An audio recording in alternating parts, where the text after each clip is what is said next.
திருத்தூதர் பவுல் ரோமருக்கு எழுதிய திருமுகத்திலிருந்து வாசகம். சகோதர சகோதரிகளே, நாம் பலராய் இருந்தாலும் கிறிஸ்துவோடு இணைந்திருப்பதால் ஒரே உடலாய் இருக்கின்றோம். ஒருவருக்கொருவர் உடல் உறுப்புகளாய் இருக்கிறோம். ஆயினும் நமக்கு அளிக்கப்பட்டுள்ள அருளுக்கேற்ப வெவ்வேறு அருட்கொடைகளை பெற்றுள்ளோம். இறைவாக்கு உரைக்கும் கொடையை நாம் பெற்றிருந்தால் நாம் கொண்டிருக்கும் நம்பிக்கையை ஏற்றவாறு அதை பயன்படுத்த வேண்டும். தொண்டாற்றும் கொடையை நாம் பெற்றிருந்தால் அதை தொண்டு புரிவதற்கு பயன்படுத்த வேண்டும். கற்றுக் கொடுப்போர் கற்றுக் கொடுப்பதிலும், ஊக்கமூட்டுவோர் ஊக்கம் தருவதிலும், தமக்குள்ளதை வழங்குவோர் தாராளமாய் கொடுப்பதிலும், தலைமை தாங்குவோர் முழு ஆர்வத்தோடு செயல்படுவதிலும், இயற்க செயல்களில் ஈடுபடுவோர் முகமலர்ச்சியோடு அவற்றை செய்வதிலும் தாம் பெற்ற அருட்கொடைகளை பயன்படுத்த வேண்டும். உங்கள் அன்பு கள்ளமற்றதாய் இருப்பதாக. தீமையை வெறுத்து நன்மையை பற்றிக் கொள்ளுங்கள். உடன்பிறப்புகள் போன்று ஒருவருக்கொருவர் உள்ளம் கனிந்த அன்பு காட்டுங்கள். பிறர் உங்களை விட மதிப்புக்கு உரியவர் என எண்ணுங்கள். விடாமுயற்சியோடும் ஆர்வமிக்க உள்ளத்தோடும் ஆண்டவருக்கு பணிபுரியுங்கள். எதிர்நோக்கி இருப்பதால் மகிழ்ச்சி கொள்ளுங்கள். துன்பத்தில் தளரா மனதுடன் இருங்கள். இறை வேண்டலில் நிலைத்திருங்கள். வறுமையுற்ற இறைமக்களோடு உங்களிடம் உள்ளதை பகிர்ந்து கொள்ளுங்கள். விருந்தோம்பலில் கருத்தாயிருங்கள். உங்களை துன்புறுத்தோருக்கு ஆசி கூறுங்கள். ஆம், ஆசி கூறுங்கள், சபிக்க வேண்டாம். மகிழ்வாரோடு மகிழுங்கள், அழுவாரோடு அழுங்கள். நீங்கள் ஒரு மனத்தவராய் இருங்கள். எந்த மனப்பான்மை கொள்ளாமல் தாழ்நிலையில் உள்ளவர்களோடு நன்கு பழகுங்கள்.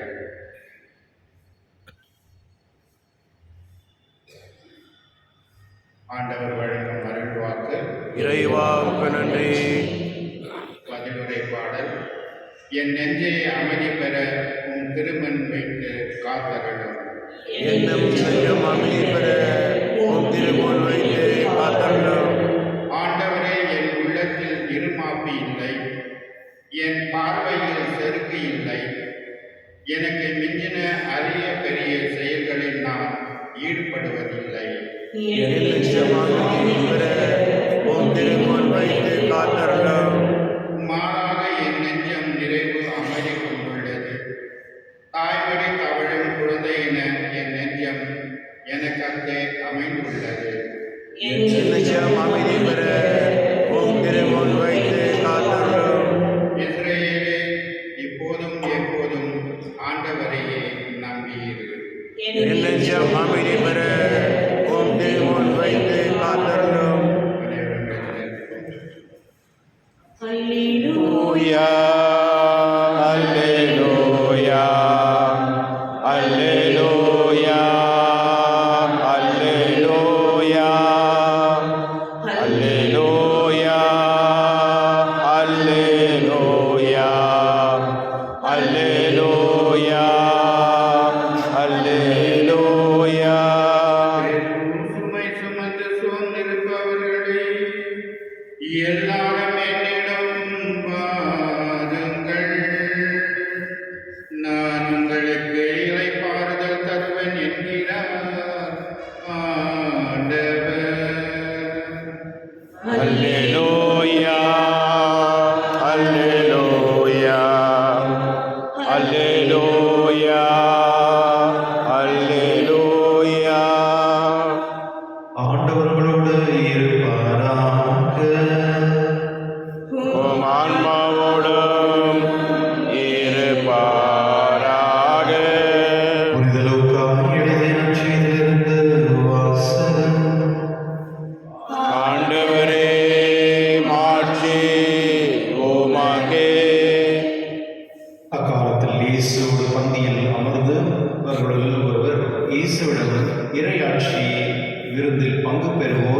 பேர் பெற்றோர் என்றார்.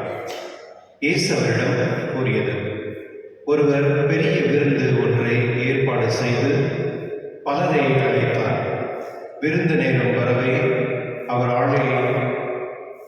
அழைப்பு பெற்றோர்களிடம் தம் பணியாளரை அனுப்பி, வாருங்கள், எல்லாம் ஏற்கனவே ஏற்பாடு செய்ததாகிவிட்டது என்று சொன்னார். அவர்கள் எல்லோரும் ஒருவர் பின் ஒருவராய் சாக்குப்போக்கு சொல்ல தொடங்கினார். முதலில் ஒருவர், வயல் ஒன்று வாங்கியிருக்கின்றேன், அதை நான் கட்டாயம் போய் பார்க்க வேண்டும் என என்னை மன்னிக்க வேண்டுகின்றேன் என்றார். நான் 5 மாடுகள் வாங்கியிருக்கின்றேன், அவற்றை ஓட்டி பார்க்க போகிறேன், என்னை மன்னிக்க வேண்டுகின்றேன் என்றார். வேறொருவர், எனக்கு இப்போது தான் திருமணம் ஆயிற்று, ஆகையால் என்னால் வர முடியாது என்றார். மற்றொருவர்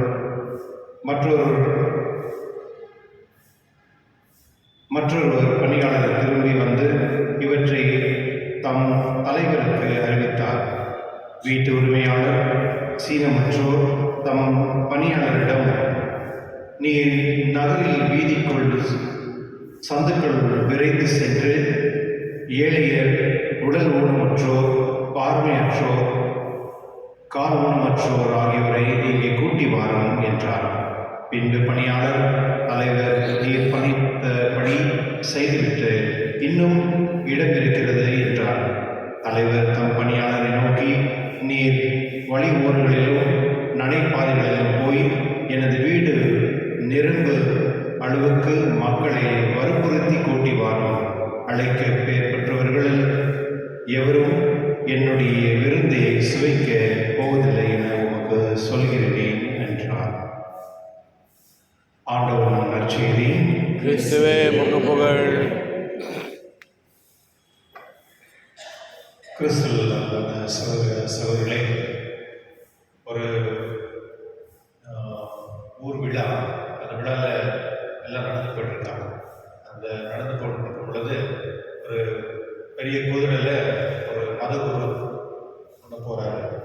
அது பின்னால் நிறைய மக்கள் போகிறாங்க. அங்கே இருக்க ஒரு வழிபோக்கியவர் கேட்குறாரு, யார் இந்த குதிரையில் போகிறது? அவர் இந்த மதத்துக்கு அவர் பெரியவர். ஓகே. பின்னால் போகிறவர் யார்? கடவுளுடைய விழா இருக்கிறதுனால, கடவுளுடைய பிறந்த நல்லதுனால அந்த மக்கள் எல்லாம் கூட்டமாக போகிறாங்க. சரி, ஓகே. கூட்டமாக போகிறாங்க. கடைசியில் ரொம்ப ஏழ்மையாக தனிப்பட்ட முறையில் அப்படியே இதுவாக நடந்து வராரு. அப்போ அவர் அந்த வழிபோக்கு மறுபடியும் கேட்குறாரு, இவர் யார்? அவர் தான் கடவுள். அவர் தான் கடவுளா? ஆமாம். அவர் தனியாக ஒரு நடந்து போயிருக்கிறாரு அப்படின்னு. இது எங்கே நம்ம பார்க்க முடியும் அப்படின்னா, நம்ம ஃபீஸ் பார்க்கணும். சீக்கிரம் ஃபீஸ் டைமில் எல்லாம் பேரிஷ் மெம்பர்ஸ் எல்லாம் முன்னே இருப்பாங்க. ஜனங்கள்லாம் முன்னே இருப்பாங்க. தேர் மட்டும் பின்னால் இருக்கும். அது தேரில் தள்ளி போடுற தள்ளு மல்லு அப்படின்னு சொல்லி கத்தி கூச்சல் போட்டுன்னு கொண்டு இருப்பாங்க. அதில் கடல் இருப்பாருன்னு நினைக்கிறீங்க? ஏசன் தெரியுது, ஆண்டவர் நம்ம கொண்டு போகிறோமே, அதில் இருப்பாங்க. இந்த கதை மாதிரி தான். கடைசியில் அவர் தனியாக இருப்பார். கூட்டமாக நம்ம போவோம், ஆனால் கடவுள் தனியாக தான் வருவார். சில நேரத்தில் இந்த மாதிரி நடக்கும். என்னுடைய நட்சத்திரம் கூட இப்படி தான். கடவுள் பந்தியில் உட்கார்ந்துருக்கும் பொழுது ஒரு சொல்கிறார், அதாவது பெருமை சொல்கிறார். அதாவது இறையாட்சியில் விருந்தி பங்கு பெறுவோம் பேர் பெற்றோர்கள் சொல்லும் பொழுது அதுக்கு இந்த உண்மையை அவர் சொல்கிறார். ஒருத்தர் ஒரு பெரிய விழாவை கொண்டாடும் பொழுது அந்த நேரத்தில் நிறைய பேருக்கு அழைப்பு கொடுத்துருப்பாங்க.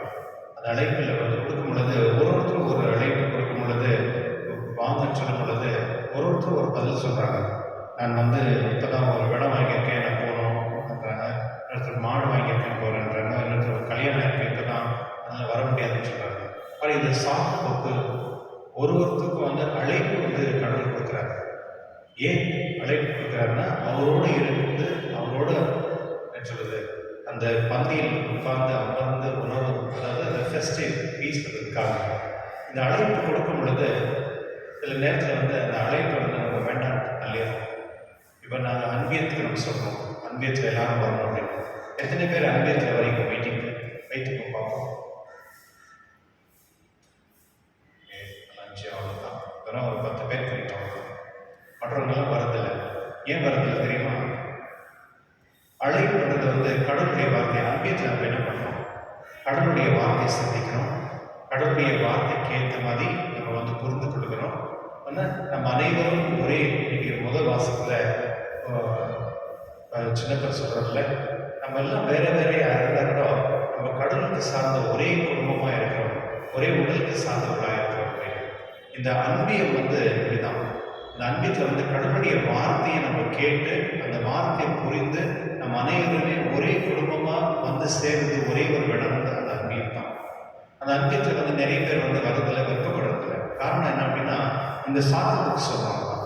இன்னைக்கு நான் சேர்ந்து சொல்லல, சாத்து நிறைய பேர் நான் கேட்பேன், என்ன அன்பியம் போனேன், இல்லை வர முடியாது, எங்கள் வீட்டில் பிரச்சனை இருக்குது, அந்த பிரச்சனை வச்சுக்குவோம். சில பேர் அப்படியா, ஏன்னா அன்பியனே நான் அப்படின்னு கேட்பாங்க. கிறிஸ்துவர்களே சில நேரத்தில் வந்து கடவுள் வந்து நமக்கு வாய்ப்பு எப்படி கொடுப்பார் அப்படின்னா, எங்கே வந்து 3-4 பேர் ஒன்றா சேர்ந்து கடவுளுடைய வார்த்தையை புரிந்து கொள்ள அந்த வாய்ப்பு தருவார். அதுதான் வந்து உண்மையிலே அந்த ஃபெஸ்டிவல் சொல்றது. கடவுளுடைய வார்த்தையை பகிர்ந்து கொள்ளக்கூடிய மக்கள் வந்து இந்த விழா வந்து பார்க்கும்போது அந்த ஆண்டவர் எல்லாரையும் கூப்பிடுறார். கடைசியில் யாரை கூப்பிடுறார் தெரியுமா? அழைக்கப்படுவர் வராதனால வீதியில் இருக்கிறவங்க எல்லாரையும் போயிட்டு கட்டாயமாக வந்து கொண்டு வாங்க அப்படின்னு சொல்றாரு. இன்னைக்கு எத்தனை பேர் வந்து மற்ற இனத்தினர்கள் வந்து கோயிலுக்கு விருப்பப்படுறாங்க தெரியுமா? இன்னைக்கு பார்த்தீங்கன்னா அந்த ஒரு பொண்ணு, அந்த கிரிக்கெட் ஆடுற ஒரு பொண்ணு, அந்த பொண்ணு பார்த்தீங்கன்னா என்ன மாதிரி ஒரு ஸ்டேட்மெண்ட் கொடுத்துச்சு அப்படின்னு, அந்த பொண்ணு வந்து வாழ்க்கையில் சின்ன பொண்ணு தான், 24-25 வயசு இருக்கும். அந்த பொண்ணுக்கு என்ன ஞானம், எப்படி வந்து உலகத்தில் இருக்கிற எல்லா சேனல்லையும் அந்த பொண்ணு பேர் தான் பேசுகிறாங்க. அந்த பொண்ணு சொல்லுது, என்னுடைய வாழ்க்கையில் வந்து கடவுள் எனக்கு சொன்ன மாதிரி நீ வந்து ஒன்றும் கவலைப்படாத, நான் இருக்கிறேன், நான் உன்னை வழி நடத்துகிறேன் அப்படின்ற அந்த வார்த்தையை வந்து சொன்னது தான் எனக்கு வந்து நான் இந்த வெற்றிக்கே காரணம், ஆண்டவர் இயேசு தான் அப்படின்ட்டு உலகத்தில் இருக்கிற மீடியா முன்னால் அந்த பொண்ணு சொல்லுது. பாருங்களேன், என்ன மாதிரி ஒரு தைரியம். சின்ன பொண்ணை கடவுளை எப்படி பாருங்களேன், அந்த ஞானத்தை பாருங்களேன். இப்போ எப்படி நான் கடவுளோடு அந்த பொண்ணு வாழ்ந்தேன், கடவுளோடு அந்த இணைந்து அந்த ஒரு கட்டாயத்தில் வந்து ஒரு பிரச்சனை வரும்பொழுது அந்த பொண்ணை வந்து ஆக்சுவலி அதில் கிரிக்கெட்டில் சேர்க்கவே கூடாது அப்படின்றது நிறைய அந்த போர்டு மெம்பர்ஸ் எல்லாம் டிசிஷன் எடுத்து அந்த பொண்ணுக்கு நிறைய பிரச்சனைலாம் பண்ணியிருக்காங்க. இருந்தாலும் அந்த பொண்ணு வந்து அந்த வெற்றியை காணும் பொழுது கடவுள் என்னோடு இருந்தார், நான் கடவுளோடு இருந்தேன் அப்படின்னு அந்த வெற்றி அந்த பொண்ணு சொல்லிக்கலாம், எங்கள் அப்பா அம்மா தான் கிரேட் அப்படின்னு சொல்லிக்கலாம், என்னுடைய கடவுள் தான் இந்த ஆசை கொடுத்து ஆண்டவர் இயேசுக்கு நான் நன்றி அப்படின்னு சொல்லி. கிறிஸ்துவ நண்பர்களே, இதுதான் உண்மை. நம்ம எப்பொழுதும் இந்த கடவுளுடைய வார்த்தை கேட்கறதுக்கு நம்ம ஓடணும். அந்த அழைப்பு வந்து நம்ம கொடுக்கும் பொழுது நம்ம அதை ஏற்றுக்கொண்டு நம்ம அதுக்கு என்ன சொல்றது, அது ஒரு ஃபெஸ்டிவல், அது ஒரு பெரிய உணவு. கடவுளுடைய வார்த்தை உணவு. நீங்கள்லாம் திருப்பலிக்கு வரீங்க, அதே ஒரு ஆசீர்வாதம் தான், பெரிய ஆசீர்வாதம் தினந்தோறும் திருப்பலிக்கு வர்றது. ஆனால் அதே சமயத்தில் அந்த திருப்பலிக்கு வரும் பொழுது கடவுள் வந்து நம்ம சும்மா திருப்பலிக்கு வந்துட்டு போ அப்படின்னு சொல்றதில்ல, அது வந்து பயன்படுத்துகிறோம் அப்படின்னு சொல்றாரு. நம்ம வரும் பொழுது பயன்படுத்துகிறோம். அது நம்மளுக்கு ஒரு ஒரு ஒரு ஒரு கோல்டு கிடைக்குதுன்னு வச்சுக்கலாம், அதை என்ன பண்ணணும்னா சும்மா நம்ம வச்சுக்க முடியுமா? இல்லை, அதை பயன்படுத்தணும். அது போல தான் கடவுளுடைய வார்த்தை கேட்டு அதை நம்ம பயன்படுத்தணும். நம்ம இங்கே வந்திருக்கிறோம் கடவுளுடைய வார்த்தை கேட்கறதுக்கு ஆசைப்படுறேன், ஓகே, அதாயிட்ட பிறகு நம்மளுடைய குடும்பத்திலையும் நம்முடைய அன்பியத்தில் வந்து அதை பகிர்ந்து கொள்ளணும். இதுதான் நம்முடைய விசுவாசம். விசுவாசம் என்ன அப்படின்னா எனக்கு மட்டும் கிடையாது, அது வந்து பாசிங், எனக்கு கிடைச்சது நான் என்ன கொடுக்கணும், அவங்க என்ன கொடுக்கணும். இதுதான் இறை ஆட்சியை அதாவது மகிமைப்படுத்துது. அதனால் என்னுடைய திருப்பலி நாம் ஆண்டவத்தில் ஜெபிப்போம். கடவுள் அழைக்கும் பொழுது அந்த அழைப்பு வந்து தூரத்தலாது. இப்போதான் நம்ம வந்து முந்தநேற்று வந்து ஆல்சோ ஸ்டே பண்ணோம் இல்லையா, மரித்த ஆண்களுக்காக. அன்றைக்கி எத்தனை பேர் வந்து நம்ம வாலண்டியர்ஸ்லாம் வந்தாங்க. எதுக்காக வந்தாங்க? ஏன்னா அவங்க வந்து மற்றவங்களுக்கு உதவியாக இருக்கிறதுக்காக தான் வந்தாங்க. அவங்க யாரும் காசுக்கோ சாப்பாடுக்காக வரல. வாலண்டியர்ஸ்லாம் வந்தாங்க, அவங்க காசுக்கோ சாப்பாடுக்கோ இல்லை ஃபாதரை வந்து பாராட்டுறதுக்காக வரல. வந்தவங்க எல்லாருமே வந்து மற்ற ஜனங்களுக்கு வந்து உதவியாக இருந்து அந்த ஜனங்களுக்கு வந்து மேக்சிமம் வந்து என்ன பெஸ்ட் நம்ம பண்ண முடியும். இதுதான் உண்மையான சர்வீஸ். அதனால நம்ம வந்து திருச்சபையில் வரும்பொழுது அந்த வார்த்தையை கேட்ட மாதிரி நம்ம பகிர்ந்து மற்றவனோடு அதை பகிர்ந்து கொள்ளும் பொழுது இந்த இறையாட்சி உண்மையாகவே நம்மளுக்கு இருப்பது என்று நம்ம நம்பலாம். அதில் அதுக்காக நம்ம திருமணம் பண்ணுறோம்.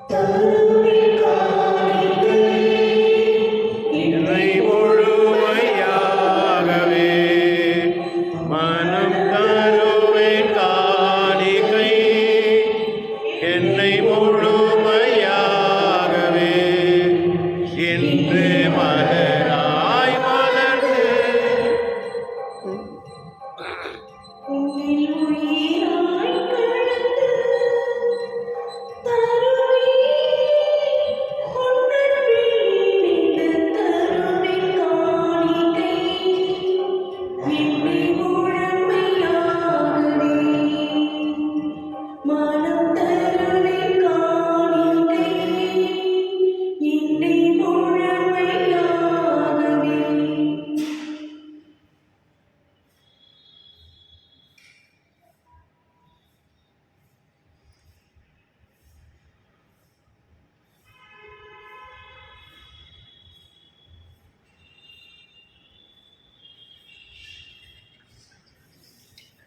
சகோதர சகோதரர்களே, திருவள்ளி எல்லாம் தந்தையாக எனக்கு ஏற்றாகும்படி ஜெபியுங்கள். ஆண்டவர் தமது பெயரின் புகழ்ச்சிக்காகவும் ஆட்சிக்காகவும் நமது நன்மைக்காகவும் புனித திருவையனுக்கு நலனுக்காகவும் உமது கையிலிருந்து வெளியேற்றுக் கொள்வாராக. ஆண்டவரே, மாட்சிக்கு உரிய உமக்கு நாங்கள் அளிக்கும் காணிக்கை கண்ணோக்கி அருளை வேண்டுகின்றோம். இவ்வாறு நாங்கள் நிறைவு பெற்ற திருப்பணிகளை உமது மாட்சிக்கிட்டு செய்வதாக எங்கள் ஆண்டவராக கிறிஸ்துவினை மன்றாடுகின்றோம். ஆமென். ஆண்டவர் உங்களோடு இருப்பாராக. உம் ஆன்மாவோடும் இருப்பாராக. இதைகளை ஆண்டவரிடம் எழுப்புங்கள். ஆண்டவரிடம் எழுதியுள்ளோம். நம் இறைவனாகிய ஆண்டவருக்கு நன்றி கூறுவோம். அது தகுதியும் நீதியும் மானதே. ஆண்டவரை பரிசுத்தம் இல்லாமல் நித்திய இறைவாகிய ஆண்டவராக கிறிஸ்து வழியாக இந்நாளும் இடத்தில் நாங்கள் உங்களுக்கு நன்றி செலுத்துவமையாகவே தகுதி நீதிமாகும் எங்கள் கடமையும் மீட்புக்குரிய செயலுமாகும். கிறிஸ்து மனித பிள்ளைகளை கொண்டு இறக்கமென்று கன்னிமரிலிருந்து பிறகு திருவிழமானார். சிலுவையில் பாடப்பட்டு எங்களை நித்திய சாதனை விடுவித்தார். இருந்தோம் இருந்து உயிர்த்தெழுந்த நித்திய வாழ்வுகள் கிடைத்தார். ஆகவே தூதராத தூதராகியனை சொல்வோம். ஆட்சிபுரம் மற்றும் ஆலோசனைகள் அனைவரோடும் சேர்ந்து நாங்கள் உனது மகிமையை புகழ்ந்து பாடி முடிவின்றி சொல்வதாவது. தூயவர் தூயவர் தூயவர் வான்படைகளின் கடவுளாம் ஆண்டவர். விண்ணகமும் மண்ணகமும் உமது மாட்சியால் நிறைந்துள்ளன. உன்னதங்களிலே ஓசானா. ஆண்டவர் பெயரால் வருகின்றவர் ஆசீர் பெற்றவர். உன்னதங்களிலே ஓசானா.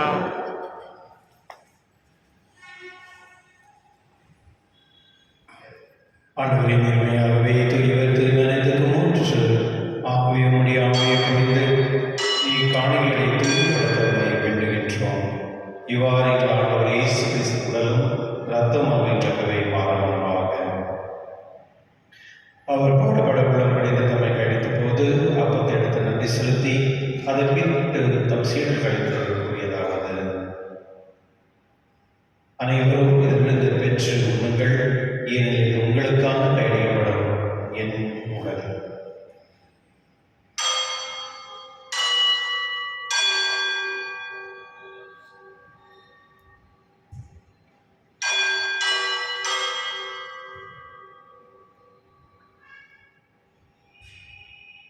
அவ்வளவே இரவிருந்தி அருந்திய பின் கிண்ணத்தில் எடுத்து மீண்டும் உமக்கு நன்றி கூறி தாம் சீடர்களுக்கு கூறியதாவது. அனைவரும் இருந்து பெற்று பாருங்கள், இது புதிய நிலையான உடன்படிக்கைக்கு உரிய இரத்தத்தின் கிண்ணம். இது பாவ மன்னிப்புக்கென்று உங்களுக்காக பலருக்காகவும் சொல்லப்படும். இதை நினைவாக செய்யுங்கள்.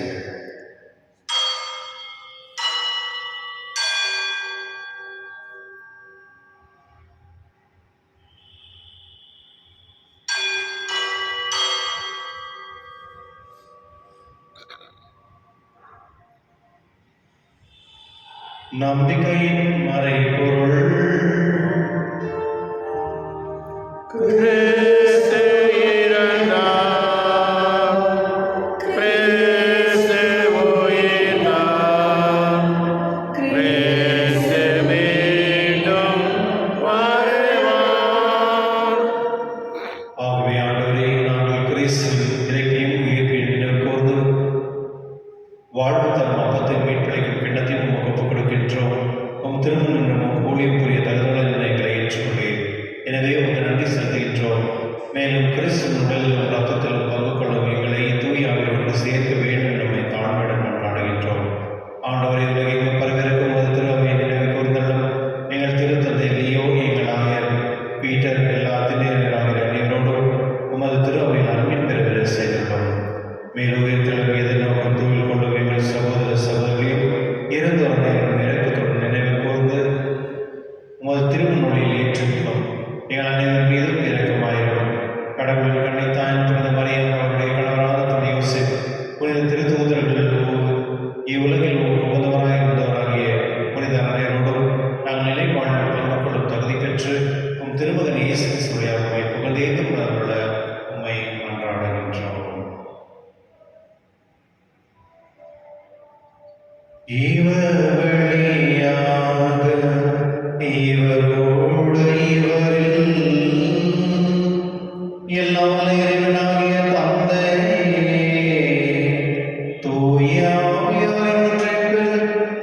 எல்லாம் புகழும் ஆட்சியும் என்றென்றும் உமக்கு உரியதே.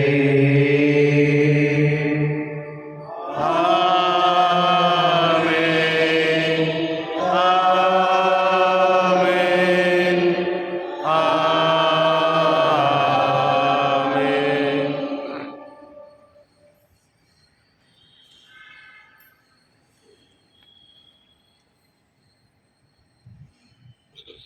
மீட்பரின் கட்டளையால் கற்பிக்கப்பட்டு இறை படிப்பினால் பயிற்சி பெற்று நாம் துணிந்து சொல்லுவோம். விண்ணுலகிலே உமது பெயர் தூயதென போற்று பெறுக. உமது ஆட்சி வருக. உமது திருவுளம் விண்ணுலகில் நிறைவேறுவது போல மண்ணுலகிலும் நிறைவேறுக. எங்கள் அன்றாட உணவை இன்று எங்களுக்கு தாரும். எங்களுக்கு எதிராக குற்றம் செய்வோரை நாங்கள் மன்னிப்பது போல எங்கள் குற்றங்களை மன்னியும். எங்களை சோதனைக்கு உட்படுத்தாதையும் தீமையிலிருந்து எங்களை விடுவித்தள்ளும்.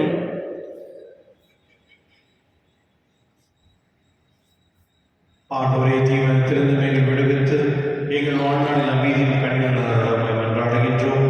உமது இரக்கத்தின் உதவியால் நாங்கள் பாவத்திலிருந்து எப்பொழுது விடுதலை பெற்று யாதொரு கலக்கமின்றி நலமாயிருப்போமாக. நாங்கள் எதிர்நோக்கியிருக்கின்ற பேரின்பத்துக்காகவும் என் மீட்பராக இயேசு கிறிஸ்துவிற்காகவும் காத்திருக்கின்றோம். ஏனெனில் ஆட்சியும் வல்லமையும் மாட்சியும் என்றென்று உமது. ஆண்டவரே இயேசு கிறிஸ்துவை அமைதி உங்களுக்கு விட்டு செல்கிறேன், என் அமைதி உங்களுக்கு அளிக்கின்றேன் என்று உம் திருத்தொருக்கு மொழிந்தீரே. எங்கள் பாவங்களை பாராமல் உமது திருவையின் நம்பிக்கை கண்ணோக்கி உமது திருவுள்ளத்திற்கு ஏற்பதற்கு அமைதி ஒற்றுமை அளித்தவராக என்றென்று வாழ்ந்த ஆட்சி செய்கின்றவர் நீரே. ஆமென். ஆண்டவருடைய அமைதி உங்களோடும் என்றும் இருப்பதாக. உம் ஆன்மாவோடும் இருப்பதாக. ஒருவருக்கு ஒருவர் அமைதியை பகிர்ந்து கொள்வோம்.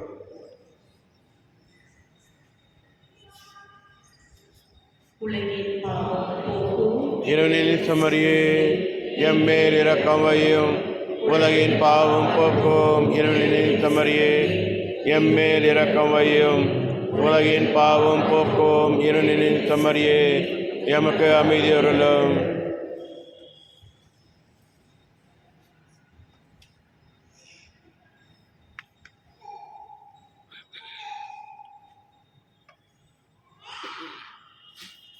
இதோ இறைவனின் செம்மறி, இதோ உலகின் பாவங்களை போக்குபவர், செம்மறி விருது கலைக்கு பெற்றோர் பெயர் பெற்றோர். என் ஆண்டவரே, நீர் திறந்தல்ல, நான் தகுதியற்றவன்.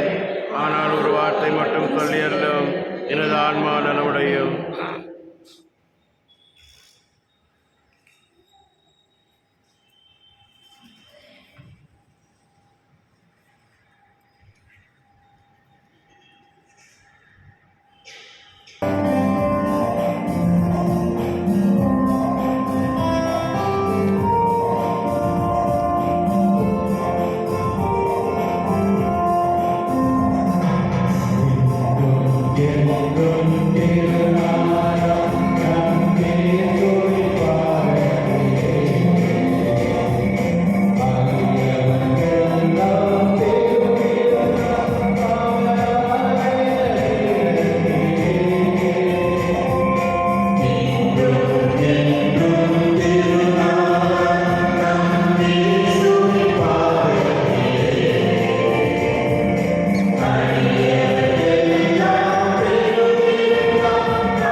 கையூப்பி கொண்டாடுதல் ஆகியவற்றில் அருளும் ஆசியும் விண்ணுக்கு செல்வதன் மீதான உண்மையான நாட்டத்தை எம்மில் தூண்டி எழுப்பதாக. எம் பங்கை பாதுகாவலராக மீட்பர் இயேசுவின் தூய்மை மிகு இதயத்தில் வருகின்ற மகிழ்ச்சியையும் அமைதியையும் படைப்படைத்திற்கும் பகிர்ந்து கொடுக்கக்கூடிய திருத்துவர்களாக எம்மை மாற்றுகிறாக. எல்லா ஆட்சியும் புகழும் ஆராதனையும் உமக்கே உரித்தாகுக. ஆமென்.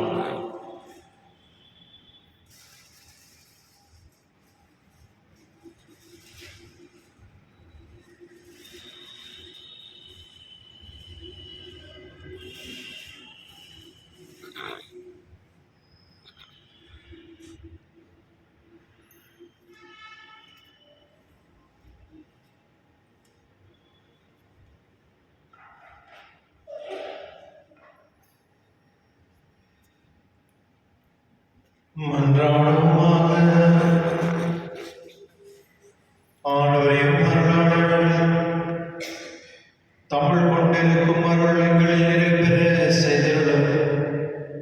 அதனால் இப்போது அடையாள முறையில் கொண்டாடுவதை நாங்கள் உண்மையாகவே பெற்றுக்கொள்ளுமாக. எங்கள் ஆண்டவராக கிறிஸ்து வழியாக உம்மை மன்றாடுகின்றோம்.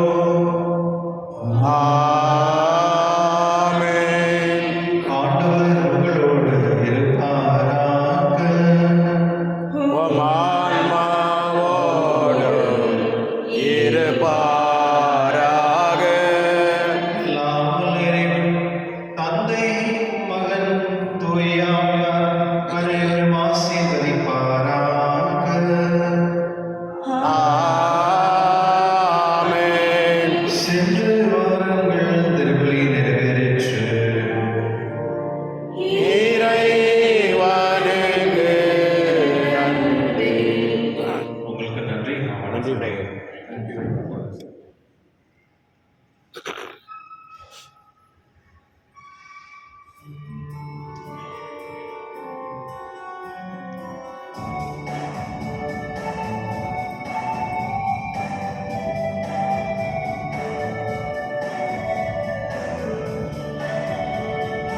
நம்புங்கள்